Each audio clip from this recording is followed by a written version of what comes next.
Like you must have a business card. Well, yes, I do. Thank you. You do?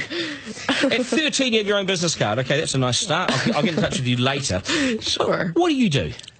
Well, mainly, I like to call myself a software and cognitive developer because I love developing with cognitive computing and artificial intelligence.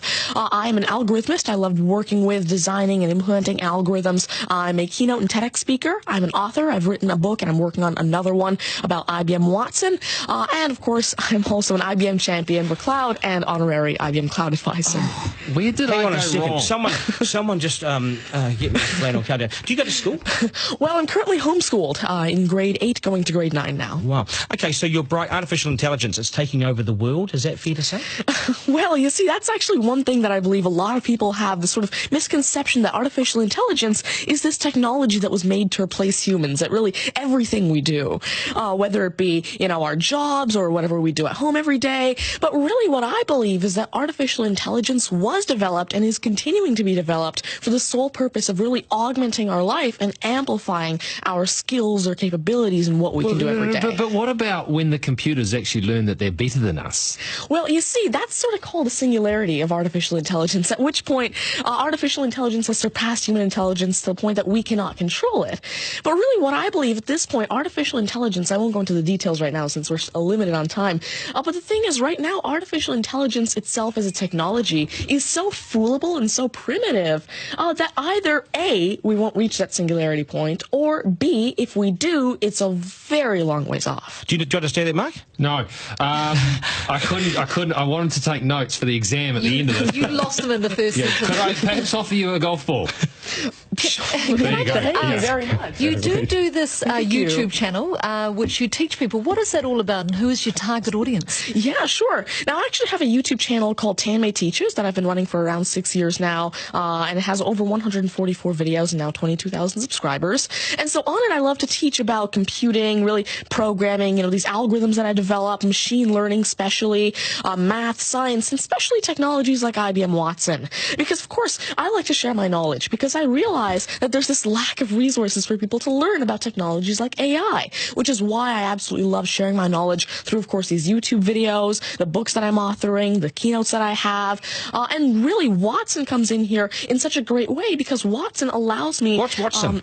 Sure. Mark thinks he's a golfer, but what is Watson? Now, IBM Watson is essentially a cognitive system that allows developers to incorporate cognitive and machine learning into their applications without having to code in the actual intelligence. And what this means is that, of course, right now, really one of the main reasons developers aren't incorporating more machine learning into their apps is because it's so hard to do. It's really difficult to incorporate intelligence because... Has the I'm going to take this somewhere else, this interview. Has the Homeschooling Association of the World got hold of you as their front person?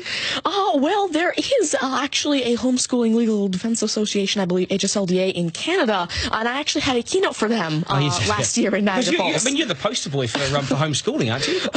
Well, I did have a keynote for them, and I talked a lot about the advantages of homeschooling and why it's great for kids who want to go into different and really targeted subjects. Okay, I want to get right down to business now.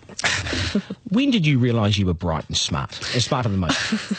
Well, I originally started coding when I was 5 with simple languages like Fox Pro and Batch. But eventually, at 9 years old, I had my very first iOS app accepted into the Apple App Store called T-Tables. But did your mum and dad do something to you between 0 and 5 that plugged you into the wall? What did they do to you? At 5, you were Are you smarter than your mum and dad, by the way? Well, I have... my dad used to work as a computer programmer, but he used to work with, simple, regular programming languages like Fox Pro, Batch, a little bit of C, etc.